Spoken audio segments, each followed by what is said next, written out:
ஆமென். ஆதியாகமம் 39 2வது வசனத்தை வாசிங்க பார்க்கலாம் சத்தமா. ஆதியாகமம் 39:2. கர்த்தர் யோசேப்போடு இருந்தா அவன் காரிய சித்தி இல்லவனான். கவனிங்க, உடன் பிறந்த சகோதரர்கள் யோசேப்பை கொண்டு போய் குழியிலே போட்டார்கள். கூட பிறந்த சகோதரர் குழியிலே போட்டார்கள். அதோட விடல, அவன் கதற கதற அவனை தூக்கிட்டு போய் எகிப்தியரிடத்திலே வெள்ளிக்காசுக்கு விற்று போட்டார்கள். அடிமையாக போட்டான்.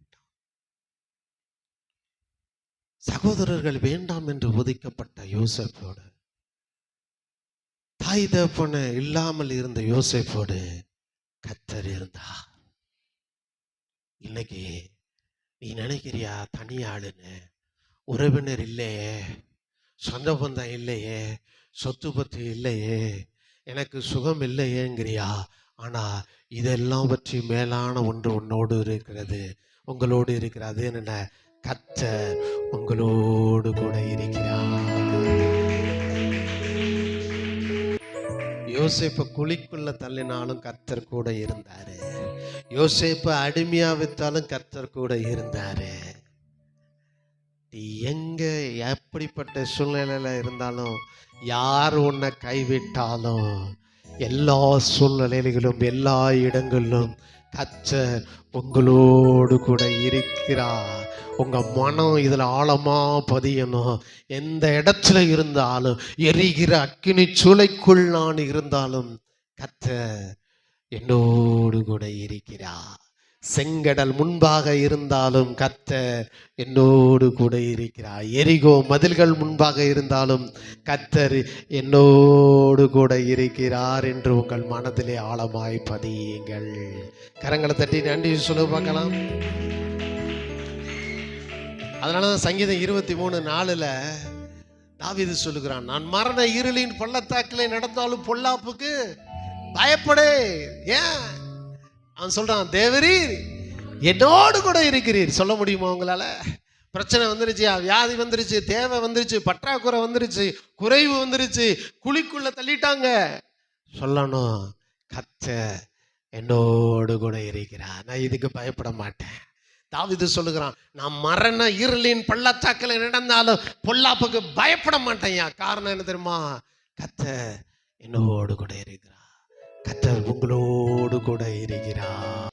வாசிங்க ஆதியாகமம் 39:20. குழிக்குள்ளேருந்து எடுத்தாலும் கர்த்தர் இருந்தாரு. போத்திபார் வீட்டுக்கு போனா, அடிமையா போனா, அங்கிருந்து என்ன நடந்ததுன்னா, வாசிங்க ஆதியாகமம் 39:20.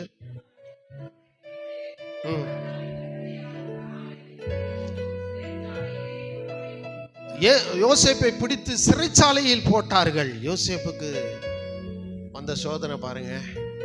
சொந்த சகோதரர்கள் குழிக்குள் போட்டார்கள். சொந்த சகோதரர்கள் அடிமையாக விற்றார்கள் யோசேப்பை. ஆனால் கர்த்தர் அவனோடு கூட இருந்தார். கர்த்தர் கூட இருந்தாலும் பிரச்சனை வருங்கிறதுக்கு யோசேப்பு வாழ்க்கை தான். பிரச்சனை ஏன் வருது தெரியுமா? கர்த்தர் கூட இருக்கிறதுனால தான் பிரச்சனையே வருது. அல்லேலூயா. சத்தமா ஒரு அல்ல சொல்லுங்க பார்க்கலாம். பிரச்சனை ஏன் வருது? கர்த்தர் கூட இருக்கிறதுனால தான். ஏன்னா கர்த்தர் தான் சொல்றாரு, பெரிய தரிசனம். உடனே சொந்தக்காரனுங்களுக்கெல்லாம் பிடிக்கல. கூட பிறந்தவன்லாம், இவன் பெரிய ஆளாகிறதா, நம்ம தாண்டா இன்னைக்கும் பெரிய ஆளா இருக்கணும், இவெல்லாம் ஆகுறதாடா அப்படின்னு யோசிப்பாங்க. பிரச்சனை அங்கதான் ஆரம்பிக்குது. நீங்க புரிஞ்சுக்கணும், இந்த பிரச்சனை ஆரம்பிக்குதுன்னா தேவன் என்னை குறித்து ஒரு பெரிய திட்டத்தை, பெரிய தரிசனத்தை வைத்திருக்கு. அதனாலதான் இவன்லாம் பிரச்சனை பண்றான். அதனாலதான் இவன்லாம் பிசாசு தூண்டி விட்டு வேடிக்கை பார்த்துட்டு இருக்கான். ஆனா இதெல்லாம் கர்த்தர் எனக்கு நன்மையாக முடிய பண்ணுவார். அல்லேலூயா. அப்படி யோசிச்சு தான் போனான் பாருங்க யோசேப்பு. ஆனால் அங்கே போய் இன்னும் பிரச்சனை பெருசாயிடுச்சு. என்ன வந்துருச்சு சொல்லுங்க? பிரச்சனை பெருசாயிடுச்சு. போத்திபார் மனைவி வந்து அவன் கூட சரசம் பண்ண பார்க்க அவன் முடியாதுன்னு சொல்ல, அதனால உடனே அவ பொய் சொல்லி ஏமாற்றி கணவர்கிட்ட பொய்யான காரியத்தை சொல்லி யோசேப்பை சிறைச்சாலைக்கு அனுப்பிட்டான். 10 வருஷம் அடிமையா இருந்திருக்கிறான். போத்திபார் வீட்டில் இருந்து 10 வருஷம். 17 வயதுல குழிக்குள் போடப்பட்டான். அவன் வயசு 17 வயசுல குழிக்குள்ள போடப்பட்டான். 17லேருந்து 27 வரைக்கும் 10 வருஷம் போத்திபார் வீட்டில் அடிமையா இருந்தான். வாலிபம் பாருங்களேன், யோசிச்சு பாருங்க. 10 வருஷம் அடிமையா இருந்து கடைசியா நல்ல பேர் இல்லை, கெட்ட பேர். சிறைச்சாலை கொண்டு போகப்பட்டான். சிறைச்சாலையில் 2 வருஷம் இருக்கிறான். என் அன்பு தேவ பிள்ளைகளே, அங்க சொல்லுகிறது சங்கீதம் 105:19 யோசேப்பை பற்றி சொல்லுகிறது. வாசிங்க பார்க்க.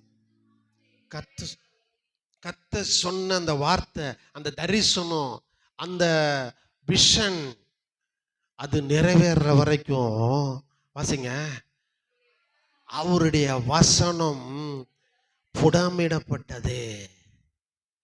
அப்ப பெரிய தரிசனமா இருந்தா நான் சொல்றேன், பிரச்சனை பெருசு பெருசா வந்துகிட்டே தாங்க இருக்கும்.